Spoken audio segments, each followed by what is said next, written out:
Uy,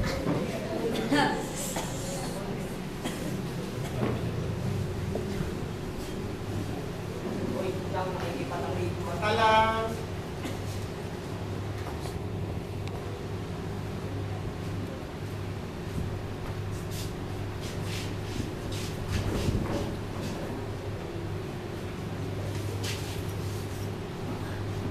Guro, nahuli namin yung babae niya nakikiapit. Di ba nakikiapit siya? Oo nga, nakikipag-apit yan eh. Ayon sa kautusan ni Moises, dapat patuhin hanggang sa mamatay ang gaya niya.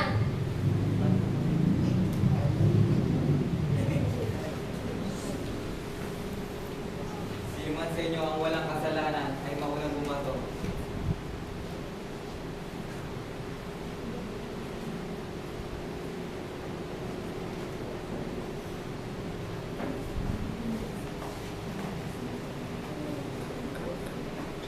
Nasaan na sila? Wala bang nagparusa sa'yo? Wala akong inoo.